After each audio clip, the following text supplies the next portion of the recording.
The South African Female Riders Forum, along with the Water and Sanitation Ministry, will be donating 500,000 litres of purified water and purification tablets to the community of Hammanskraal today. This follows the cholera outbreak in the region, which has claimed the lives of 23 people. Let's take you there now to our reporter, Katleo Sekgoto, who joins us for the latest. Katleo, thanks for making time. This water is going to be so helpful to this community of Hammanskraal. What's the arrangement for today? Absolutely, Clement. You know, the bikers who are part of this initiative have come out in their numbers. I think it's almost about close to 100 bikers here, really a big crowd. And the Water and Sanitation Department working with the bikers to provide the community of Hammanskraal with this much needed water following the cholera outbreak, as we know, which has claimed 23 lives. So obviously a lot of work being done by the department to make sure that the community has clean, safe drinking water. Obviously, this is at the back of that message that people shouldn't drink water from taps until government has done the work to fix the issues at water treatment plants which feed this area. But I just want to show you what's happening around me, Clement. As you can see, the bikers here in their numbers, dressed in their jackets, in their biker, attire, also with their individual bikes, showing, I guess, each biker, their personality, I guess, through the bikes. And, this is the department's initiative along with the bikers to say the community of Hammanskraal, you have not been forgotten. You are here, and really a lot of steps will be taken until that deadline of March 2024, when we understand that at least by then the community of Hammanskraal will have clean running water running from the taps. But I do have with me two guests, Clement. That is the Deputy Minister in the Water and Sanitation Department, Ms. Judith Chabalala, as well as Sally, who is also known as Boss Lady, and she's also a biker who's part of this initiative.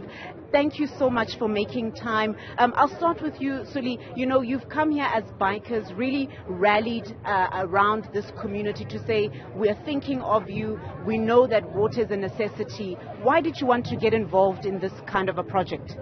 Bikers are charitable in nature, and when Riri came and said, guys, I'm from Hammanskraal, we're actually coming from Galafong Hospital to visit the lady that was hit by that drunk policeman. So she said, I need to go home to send them water because, they can't drink tap water in Hammanskraal. On that day, we then decided that, no, ladies, let's put together our resources and try and collect water on behalf of the community of Hammanskraal. Our target was 1 million litres, and we reached out to Bikerville, as far as KZN, Cape Town, Bloemfontein. Everybody felt that let's respond. So they gave us more than what we thought we were capable of getting.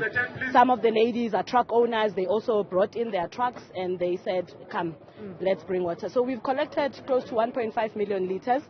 We've also had donations from your biocams, who have given us the tablets that can purify up to 8 million litres of water. So we want the community, business, private sector, everyone who has an opportunity to donate clean, drinkable water to get in touch with us, drop off the water at Triumph for motorcycles. We will come back to this community again. We want to be in partnership with the Department of Water and Sanitation so that this thing gets done all the time until such time there's a solution for Hammanskraal. As long as we can remember growing up, we've always known there's a problem of water in Hammanskraal. And we can't now, when we are leaders ourselves, see this crisis and then ignore it. So we chose today is the day. Let us be here. And thank God when we got in touch with Minister Senzo Mkhunu, said, Suli, I'm unavailable, but I'll send the Deputy Minister. And here's May Judith here today. Yes, thank you so much for that, Boss Lady. Deputy Minister, you're also here as the department, really taking steps to address the issues in Hammanskraal. We know that this might be a temporary solution until March 2024. But do you think that this will cover until then this kind of relief? Will it cover until then? Thank you so much. Let me start firstly by thanking the female bikers from Northwest, Mpumalanga, Gauteng, and these other provinces that would have sent water, and the fact that they're able to reach that 1.5 million. For me, it's a good initiative. Let's start by thanking them. There's a social compact that we need with our communities. To answer your question whether this will cover, look, there should be lots of social compact that we have with communities, and we partner with them. What we've done as government, through the city of Tshwane, we hold them accountable. They are providing more liters of water in a day. They've upped the game in terms of the water tankers, that in a day, these 6,000 reaches the communities. So this is the interim solution that we feel that should be done, and we are going to intervene. There is short-term and long-term. I don't know if you also attended or you are following our media statement that we did, not just a statement, but our media press conference that we did with the mayor, Mr. Brink, that we've come together. We've got a plan. We've got an agreement with them that finally we want to come together, and we're saying we want to solve the issue of river water. So maybe let me allow you to ask me questions, because I can rant on and go on. But there is a solution. We've got a short-term, we've got a long-term solution through that agreement in terms of government interventions. But these interventions, this is really what we need, where community come up and rise up. They're just not looking from far, but they're saying, can we be involved while you are sorting out your issues? Just a very last one, DM. I mean, we know Hammanskraal has been plagued by water issues for several years, and it's great to see such an initiative really kicking up. But would you admit as government it's been slow, considering the length of time that the residents have been struggling with this problem? No. It's no time to ranting and politicking about it. The reality of the situation, this has taken too long. I mean, as a deputy minister, having been in this department for a few months already, the situation, and being a resident in Gauteng for that matter, if not being a lead in Gauteng from Johannesburg, I can tell you the situation, it's not supposed to be what it is. However, because we've got levels of government, we've got municipality, we've got national government, and you'll understand from our side we're the regulator, and municipalities are responsible to provide water for their residents. And there was no way that at this point, when this crisis hits and when lives are lost, that we're going to politic about it. We came in and we said to the municipality, let us come together. We want to assist in the intervention. That's why we're also unleashing the USD grant. It's going to need about 6 billion just to upgrade Rooival and go to Lake and ensure the Temba water is also drinkable and potable.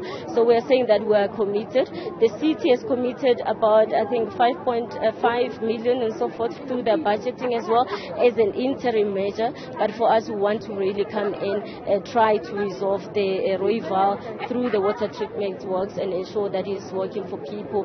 So we are intervening, we are together, and this is a milestone. It has not been happening for a number of years, because as a department, we only issue directives when the water is not potable. We tell them this is what you need to do. But the political situation has not been stable. The municipality over time, the changes of politicians and so forth and so on. The Gauteng government tried to do Section 139, and that's when we come in, we do Section 63. And we couldn't go further, but we had a court order even against the municipality. However, this is where we are. We don't have much interest on the past. We have the interest of what can we do now to ensure that we save the lives of people of Hammanskraal. That's my interest, and that's why Minister Senzo Mkhungu here, including Minister David Mahlobo, we've been intervening. We're with the Department of Health that is leading the command center. We're part of the command center because we understand also the health department is also an integral part in terms of saving lives, but we must be responsible in terms of water. But we also thank, let me take the opportunity to thank the healthcare workers in all fairness and honesty. Since the outbreak, they've put their lives there, and they've been involved in trying to really assist the people and get them to be healed. I truly thank all the social partners, but I'm here because of these beautiful ladies, and I really thank the women power. Thank you so much. Thank you so much, Deputy Minister.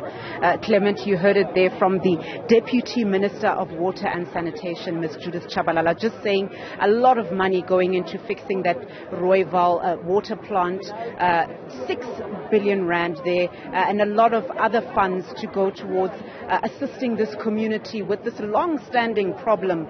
The residents of Hammanskraal have been suffering for almost since 2019 with this water crisis, and now this has resulted in a cholera outbreak, really affecting the community negatively, but also explaining that it's about partnership between government and a group like these bikers coming together, donating about 1.5 million liters of water, but also taking that initiative to provide tablets, these aqua tablets, which will purify water, and hopefully this will hold the fort until March 2024, when government has promised that there will be clean drinking water coming out of the taps by then. Katlawo Sokoto, live to us from Hammanskraal. Thank you.